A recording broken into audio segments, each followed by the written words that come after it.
Donc, on se retrouve ensemble pour une autre vidéo. Cette fois-ci, on va parler de la section 2.3. On parle du traitement d'une variable qualitative. On va voir qu'en statistique, il existe deux types de variables. Nous, on les a pas vraiment définies, mais vous, en sciences de la nature, vous les connaissez quand même déjà. Une variable qualitative, ce que ça a pour but, c'est de décrire un objet. Donc, on pourrait parler d'une couleur, on pourrait parler d'une forme, on pourrait parler d'un adjectif de façon générale, alors qu'une variable quantitative, c'est plus un chiffre. C'est quelque chose qui quantifie un objet, qui quantifie une variable. Donc, nous, on commence avec la qualitative et dans cette section-ci, on va voir comment représenter à l'intérieur d'un tableau la variable qualitative. On va voir quels sont les graphiques qu'on peut utiliser pour la variable qualitative et on pourra, dans la prochaine section, aller voir comment est-ce qu'on fait ça avec des variables quantitatives. Donc, premièrement, on va parler de ce qu'on appelle le tableau de fréquence simple. On a vu dans la dernière section, dans la dernière vidéo, les tableaux pour présenter les données. On a vu quelles étaient les normes de présentation de ces tableaux-là. Ben là, maintenant, on va voir en détail qu'est-ce que c'est ces tableaux-là de fréquence simple. Donc, on a une petite définition. Cette définition-là, c'est la suivante. On a un tableau de fréquence qui dénombre le nombre de fois qu'une variable prend une valeur. Donc, dans ce cas-ci, si on revenait là, aux exemples qu'on a fait dans la dernière vidéo, on va chercher les studios de production. On voit que le studio Buena Vista contient 15 films dans le palmarès des 30 films les plus lucratifs de tous les temps. Donc, on va structurer ces informations-là directement dans un tableau et on peut le faire pour tous les studios de production avec le nombre de films et le pourcentage associé dans notre palmarès. Donc, on a une façon synthétique, une façon efficace de représenter la matière qu'on vient d'obtenir, les données qu'on vient d'obtenir dans notre étude. On va retrouver, d'une part, dans la première colonne, là où on parlait de la variable dans la section précédente, on va retrouver toutes les modalités possibles pour cette variable-là. Donc, notamment dans l'étude qu'on est en train de regarder en ce moment, on parlait des studios de production.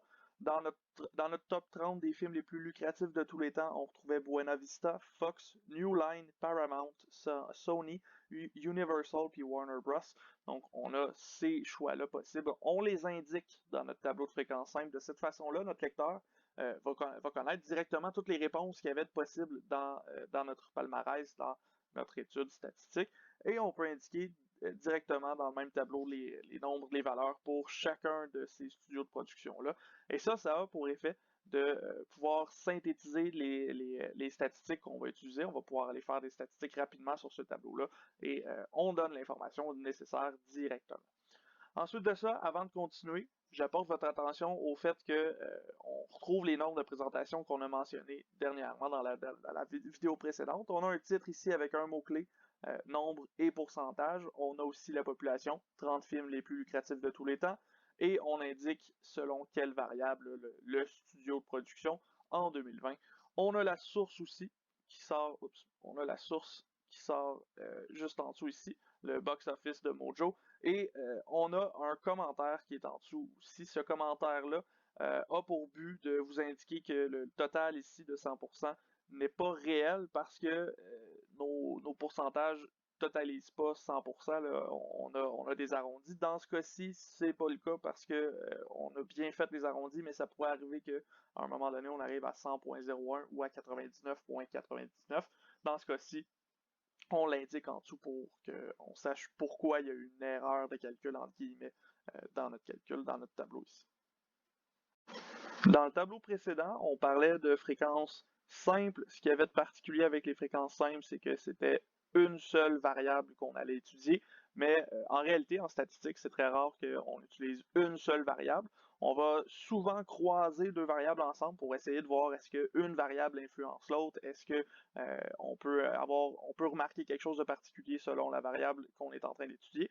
Donc, on a créé ce qu'on appelle un tableau de fréquences croisées.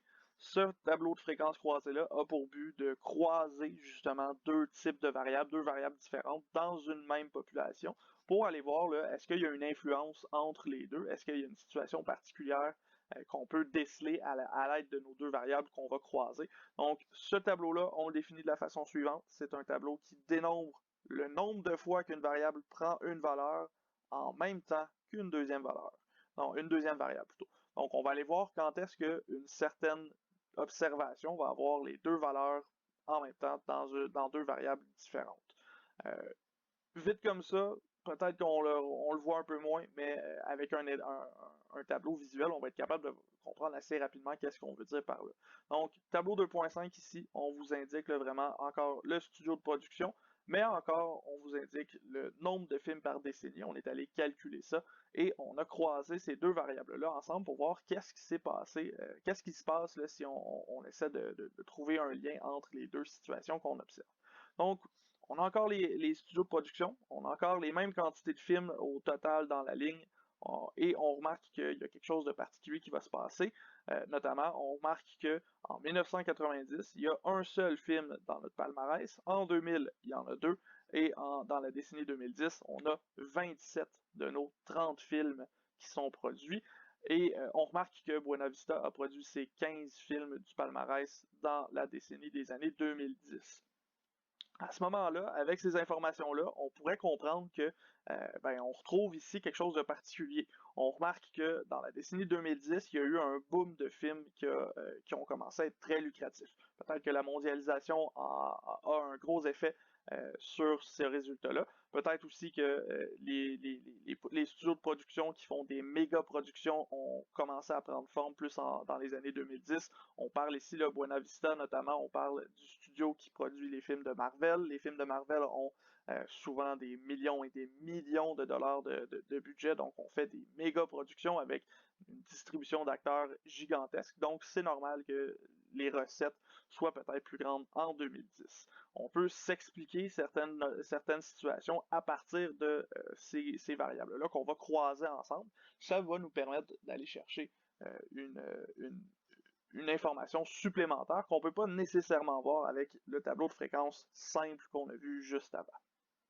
J'attire votre attention en finissant pour ce tableau-là sur quelque chose de particulier. Vous voyez que si on se fie à la structure puis aux normes de présentation qu'on avait précédemment, on a des choses qui ont disparu, on a des choses qui continuent d'apparaître, peut-être des choses qui s'ajoutent.